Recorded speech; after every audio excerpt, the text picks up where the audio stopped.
денешниот дневник на ТВМ ќе гледате. Бурна дискусија на денешната седница на Совет за финансиските извештаи на јавните претпријатија во третиот квартал.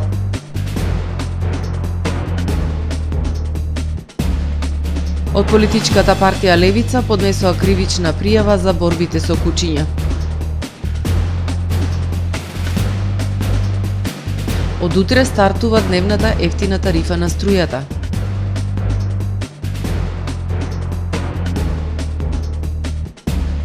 Во Охрид годинава има 445 новороденчиња, речиси идентично како и минатата година.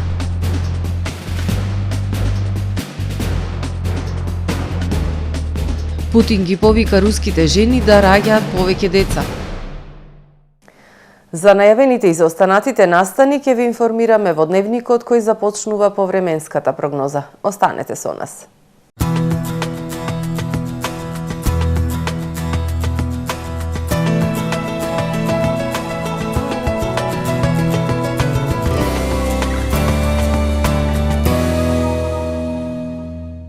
Во Охрид денес имавме умерено облачно време со сончеви периоди. Дневната температура беше во пораст и изнесуваше 8 степени Целзиусови. Во текот на ноќта, четврток кон петок, ќе има појава на магла. Во петок во западните делови на Европа ќе преовладува умерено облачно и нестабилно време со врнежи од дожд, додека во областа на Алпите, централна, северна и источна Европа нестабилно и студено време со врнежи од снег. Во останатите предели од Европа претежно сончево време со локална облачност. На Балканот утре во северните и централните предели ќе превладува умерено облачно и нестабилно време со врнежи од дожд. Во останатите предели претежно сончево време со локална облачност. Максималните дневни температури ќе се движат од 13 до 20 степени. Во Македонија во петок, во утринските и предпладневните часови ќе има појава на магла и ниска облачност. Ќе преовладува умерено облачно време со повремени сончеви периоди. Ветровито и надпросечно топло за овој период од годината. Ќе дува засилен југозападен и југоисточен ветер кој што ќе достигне брзина до 30 км на час. Минималните температури ќе се движат од 2 до 8 степени, додека пак максималните дневни од 9 до 17 степени. Во Охрид во петок ќе преовладува умерено облачно време со сончеви периоди, ветровито и надпросечно топло. Минималната температура од 5 степени, додека пак дневната ќе достигне до 15 степени. Во Охрид во сабота ќе преовладува умерено облачно време со сончеви периоди и максимална дневна температура до 15 степени. Во недела облачно време со слаби врнежи од дожд и посвежо со пат на температурите. Минималната од 4 степени, а дневната ќе достигне до 11 степени. Во понеделник умерено облачно време со сончеви периоди, ветровито и постудено со минимална температура од 0 степени, а дневната до 5 степени Целзиусови.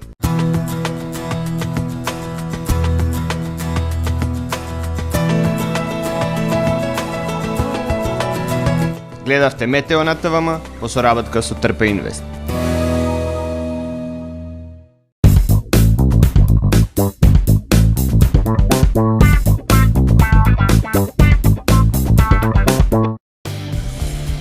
Black Friday во Максипринт со најдобрите понуди досега. Одлични цени на камери, рампи, лизгачки и крилни врати, аларми, смарт уреди за смарт хоум. Од 21 до 30 ноември. Цела недела попусти и екстремно ниски цени. Не пропуштајте ја понудата на Black Friday Days во Максипринт Distribution. Максипринт, синоним за безбедност. Тамаро е 25 години охридски водечки лидер и препознатлив бренд. Обуките од менаџерскиот тим се доказ за максимална посветеност кон вработените. Тамаро Холдингот се грижи за организацијата и на време од пренесените информации кои отсликуваат тимската работа. Секој успех на вработениот е успех и на компанијата. Маркетите располагаат со производи со висок квалитет од секакви брендови по одлични цени. Вкусните печива од Анабела пекарата се веќе омилен појадок на многу потрошувачи во Охрид. Анабела кујната услужува голем број на потрошувачи и компании.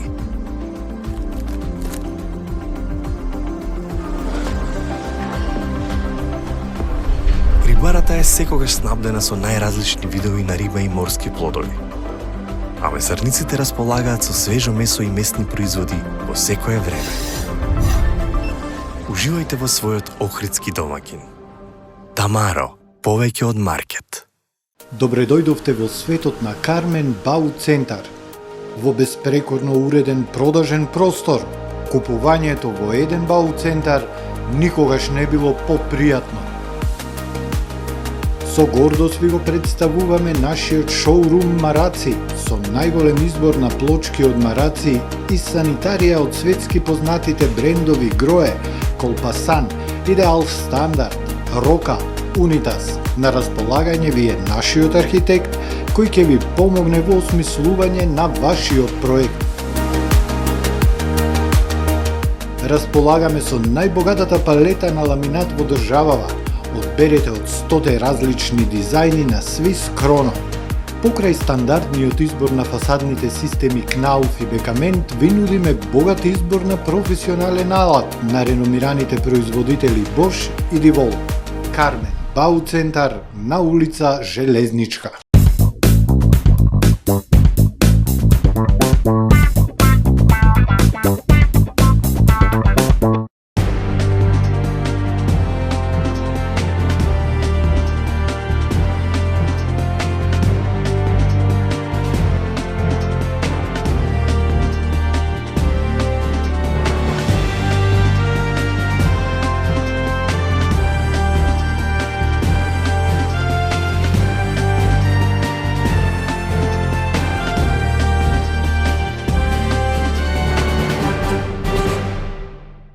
Добар ден, прво издание на Дневникот на ТВМ. Јавните предпријатија во фокусот на денешната 35-та седница на Советот на Општина Охрид. Иако на дневен ред беше нацрт буџетот за следната година, место предлози за програмите се разви богата дискусија за тоа дали прикажаната добивка на јавното предпријатие Водовод во третиот квартал е реална. Јавното предпријатие Водовод Охрид третиот квартал од годинава го заврши со добивка од над 15 милиони денари, додека пак градски гробишта и градски пазар со загуба.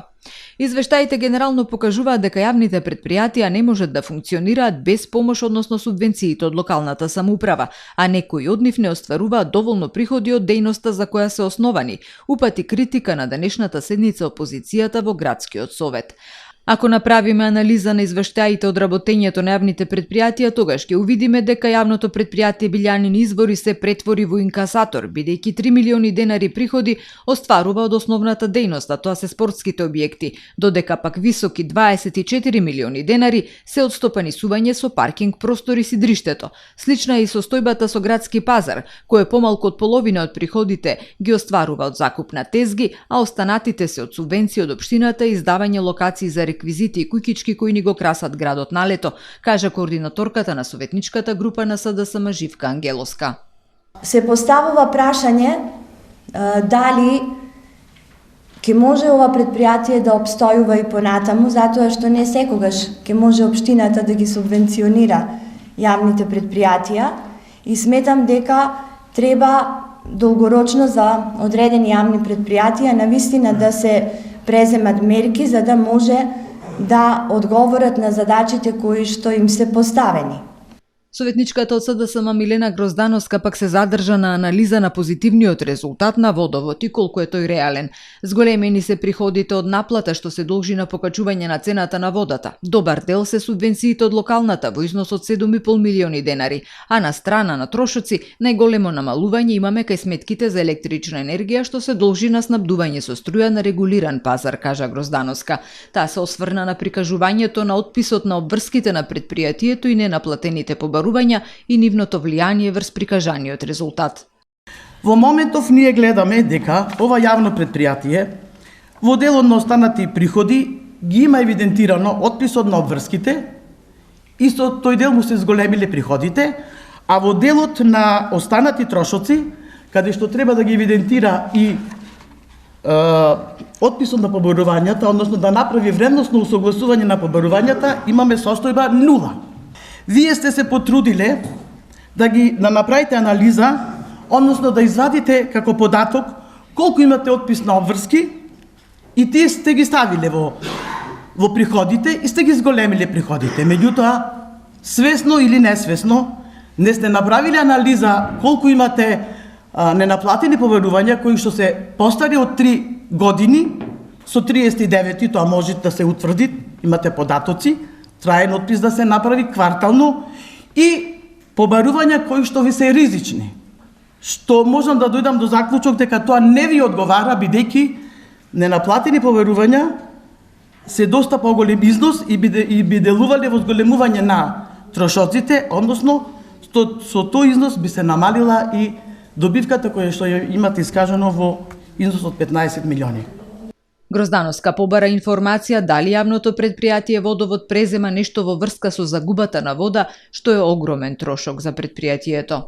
Водовод првпат во историјата покажува ваков резултат и тоа е факт. Точно е дека општината помага со субвенции со одлуки на совет, но и без нив јавното предпријатие во овој квартал ќе покажеше добивка.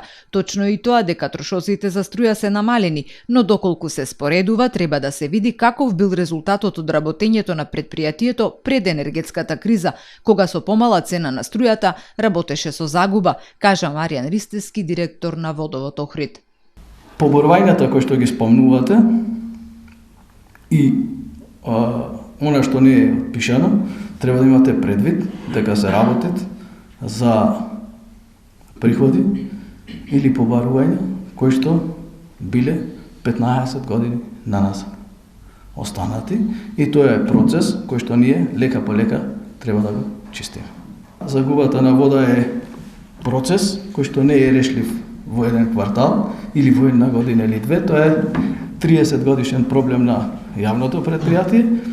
Да, загубата на вода не со некаква голема динамика, меѓутоа од година во година се намалува. Дали ќе е пола процент, дали ќе е 1%, дали ќе е 2%, не е точно дека не сме мрнале со прст.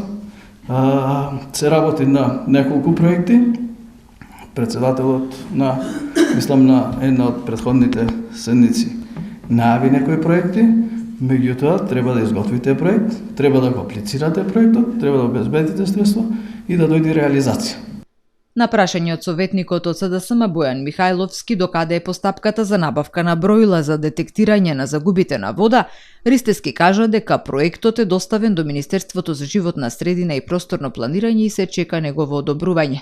Никој од нас не очекува дека загубата на вода ќе ја снема преку ној, кажа Ристевски, и додаде дека последниот финансиски извештај од работењето на предпријатието е мотив и понатаму да се трудат да остваруваат позитивни резултати.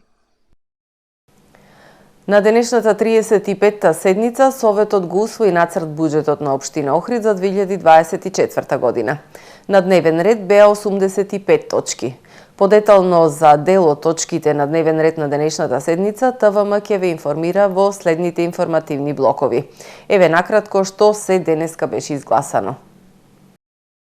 При усвојување на нацрт програмите за следната фискална година на денешната седница на Советот на општина Охрид, освен неколку предлози во делот на програмата за еднакви можности за култура и уредување на градишно земјиште, немаше поголема дискусија.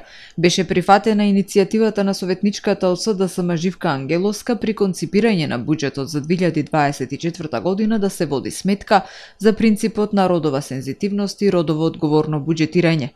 Советниците донесоа правилник за утврдување на критериуми за исплата на побарувања кон доверители на општина Охрид по основ на судски извршни решенија, што има за цел раздолжување на општината и конечно одблокирање на сметката. Помина извештаите за реализација на буџетските програми до 30 септември годинава, каде беа побарани информации докаде е проектот Охрид Go и физибилити студијата за просторот на поранешната касарна. Мнозинството во Советот даде согласно за измена на годишниот план за вработување за 2023 година на јавното предпријатие Градски пазар. Советниците дадоа зелено светло за поставување на фотоволтаични централи во општина Охрид и отпочнување на постапка за избор на консултантска куќа за изработка на комплетна документација за избор на најповолен модел за поставување фотоволтаици на општинските објекти. На 15 корпус спроти градските гробишта во Охрид на 25 хектари се очекува да никне индустријско-развојна зона. Советниците денеска изгласаа предлог одлуката за донесување детален урбанистички план во урбана заедница 15 кој се работи од 2019 година, а е со намена за индустрија и комерцијални објекти, за кои се добиени сите согласности од надлежните институции. Последната седница на Совет за оваа година советниците ќе ја одржат во последната седмица од месец декември. Од политичката партија Левица информираат дека нивни активисти поднеле кривична пријава за борбите со кучиња во Охридско, за кои алармираа Сдруженија за заштита на животните. Со пријавата опфатени се 3 физички лица со можност истата да биде проширена и против други лица. Сметаме дека во целост се исполнети законските услови за кривичен прогон за конкретното кривично дело, кое за жал, поради досегашна неказнивост, јавно и отворено се практикува во континуитет, се третира како јавна тајна и нормална појава, иако се предвидени законски одредби и казни кои се во насока на заштита на немокините животни, но и кон одржувањето на едно здраво општество, велат од Левица. Додаваат дека очекуваат јавното обвинителство Охрид да постапи по пријавата и конечно да се прекинат ваквите нехумани борби. СВР Охрид денес информира дека на 23 и 24 ноември реализирани се дополнителни контроли на целото подрачје со цел пронаоѓање и санкционирање на лица организатори на борби со кучиња или други слични активности, што се во спротивност со Законот за заштита и благосостојба на животните, информира портпаролот Стефан Димовски. Тимот полициски службеници во Охрид, Струга, Кичево и Дебар на 23 и 24 ноември 2023 година извршиле обиколки и преглед на одредени локации во периферните региони со отежнат пристап на автокампови како и на повеќе приватни имоти. Извршени се разговори со нивните сопственици како и со лица кои на посебно оградени простори чуваат кучиња, чии фотографии се објавувани по социјалните мрежи како организатори на борби со кучиња. Остварени се контакти со представници од Агенцијата за храна и ветеринарство, од ветеринарните амбуланти на подрачјето, како и со инспектор за ветеринарство, за што известен е јавен обвинител. Инаку, според Законот за заштита и благосостојба на животните, забранета е вклученост, поттикнување, организирање, рекламирање, одржување и обложување на борби со животни за какви било намени. Подолг временски период во СВР Охрид нема официјално доставена пријава за борба со кучиња, но апелираме до граѓаните доколку забележат ваква појава да пријават во најблиската полициска станица, вели портпаролот на СВР Охрид Стефан Димовски. Во Охрид годинава има 445 новороденчиња, 56% од нив се женски, а 44% машки деца. На гинеколошкото оделение има доволно специјалисти гинеколози, а и добри услови поради што родилиштето прераснува во регионален центар. Во него доаѓаат пациенти и од другите градови. Годинава на гинеколошкото оделение во Охрид родени се 445 новороденчина, рече се идентично како лани. Процентуално 56% од нив се женски, а 44% машки деца. Во Охридската болница има доволно специјалисти, вкупно 6 гинеколози, а 4 се веќе на специјализација. На нашето оделение моментално има 6 специјалисти гинеколози, 4 специјализанти кои што во наредниот период ќе завршат со специјализација и ќе се вратат. Исто така имаме 2 докторки специјалисти по неонатологија. Иначе вкупниот персонал на нашето оделение е 45 вработени, од кои 25 се медицински сестри, останатиот персонал покрај докторите се болничари и хигиеничари. Со еден збор сме добро екипирани во моментот. На гинеколошкото оделение во Охрид, кое е сместено во новиот оддел од болницата, има 16 болнички кревети и 7 болнички соби, 2 амбуланти, 2 ехоапарати, 1 родилна сала, 1 сала за интервенции и хируршка сала за оперативни зафати. Родилиштето прераснува во регионален центар. Во него доаѓаат пациентки и од околните градови. Во последните години, со оглед на тоа што, нажалост, околните градови ги затвараат своите родилишта, во нашата болница, во нашето оделение доаѓаат пациентки од околните градови, со што нашата болница и конкретно оделението за гинекологија и акушерство при Општата болница Охрид прераснува во еден регионален центар, како што и заслужува нашиот град Охрид. Заклучно со месец август годинава, Охрид бележи негативен природен прираст од -46 и на ниво на држава природниот прираст е негативен -711 лица, односно за толку лица е помал бројот на живородени деца од бројот на умрени лица. Охриѓани уште еднаш ја покажаа и докажаа својата хуманост. Во голем број, сплотени во хуманоста, Охриѓани вчера вечер ја исполнија големата сала на Центарот за култура Григор Прличев за да помогнат во лекувањето на 22-годишниот наш сограѓанин Петар. На вчерашниот хуманитарен настан се собраа 65.547 денари кои ќе бидат наменети за потребната хирушка интервенција на младиот Петар во Турција, информираат од Охридскиот Црвен крст. За операцијата на Петар потребни се 50.000 евра, па сите кои се во можност можат да донираат на телефонските броеви 143 460 на операторот А1 и 143 128 на Телеком, како и на жиросметката на Гордана Поповска 270 7821 760 21, депонент на Халкбанка АД Скопје. Од утре стартува дневната ефтина тарифа на струјата во периодот од 13 до 15 часот.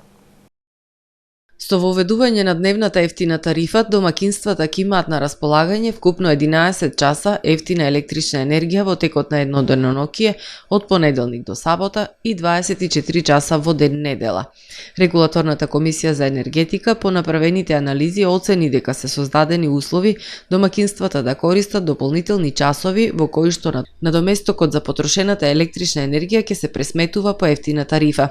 Податоците укажуваат дека инвестицијскиот циклус во обновливи извори на енергија го зголеми производството на електрична енергија, со што директно се влијаеше врз намалување на цената преку ден, кажа председателот на регулаторна Марко Бислимовски. Да погледнеме кои настани ги пренесоа странските новински агенции. Свето денеска. На регионалните избори во Северна Кореја, владеачката работничка партија на Ким Јонг Ун нема 100% од гласовите. Ова се случува за прв пат од 1960-тите години Северна Кореја да споменува несогласување во локалните анкети, изјавил представник на Министерството за обединување на Јужна Кореја кој се занимава со односите со Северот. Според информациите кои ги пренесоа државните медиуми, 0,09% гласале против избраните кандидати за покраинскиот совет и 0,13% за градскиот совет. Ова се првите избори откако Северна Кореја го ревидираше својот изборен закон во август оваа година за да дозволи повеќе кандидати. Аналитичарите велат дека објавувањето на изборните резултати е обид Северна Кореја да се прикаже како нормално општество каде секој има право да гласа по сопствено убедување.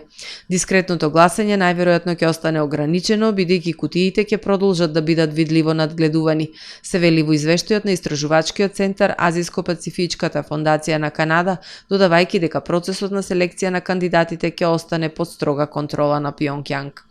Самит за глобалното затоплување во градот на нафтата Дубај во Обединетите Арапски Емирати. Двонеделниот самит за клима во Организација на Обединетите нации на кој ќе се расправа за тоа како да се ограничи емитувањето на штетните гасови и на кој начин земите да се подготват за идните климатски промени, се одржува по 28 пат оваа година домаќин е Дубај. Делегати од околу 200 земји ќе се обидат да направат план за брз премин од фосилни горива, чие согорување ја загрева планетата и убива најмалку 5 милиони луѓе годишно на алтернативни и обновливи извори на енергија, како што се сонцето, ветерот и други. Се очекува членките на самитот во Дубај да го финализираат така наречениот фонд за загуби и штети наменет за сиромашните земји. Главното прашање кој учесниците би требало да го решат е колку пари ќе има во фондот, кој се ќе уплаќа средства и најважното кој ќе има директен пристап до фондот. Уште во 2009 година развиените земји ветија дека до 2020 година ќе исплаќаат по 100 милиарди долари годишно на земјите во развој, како би помогнале да ги намалат емисиите на штетните гасови и да се подготват за климатските промени. Годишната конференција на КОП28 ќе трае до 12 декември. 13 лица загинаа во пожар во хостел во најголемиот казахстански град Алмати, соопштија тамошните власти. Полицијата од Алмати соопштила дека од загинатите 9 се државјани на Казахстан, а другите 4 се странци и дека работат на утврдување на идентитетот на жртвите. Хостелот се наоѓал на приземјето и подрумот на трикатна зграда и во моментот на пожарот во неа имало 72 лица, од кои поголем дел странци, соопштила службата за итна помош. 59 од нив успеале на време да го напуштат хостелот. Причина за смртта е труење со јаглерод моноксид, соопштиле властите, додавајќи дека е формирана комисија која ќе ги испита причините за пожарот. Путин сака нов бејби бум за големи семејства како некогаш, за да се запре падот на наталитетот во земјата. Во обраќање преку видеолинк на Светскиот руски народен совет во Москва, Путин ги повика русите да имаат по 7, 8 и повеќе деца, предупредувајќи дека катастрофалните руски демографски проблеми не можат да се решат со повеќе пари, бенефиции и социјални плаќања. Сегашниот просек во земјата е 1,4 деца по семејство. Сетете се дека нашите баби и прабаби имале по 7, 8 па дури и повеќе деца. Ајде да ги зачуваме и оживееме овие семејни традиции. Имањето многу деца, големо семејство би требало да биде норма, начин на живење на сите во Русија.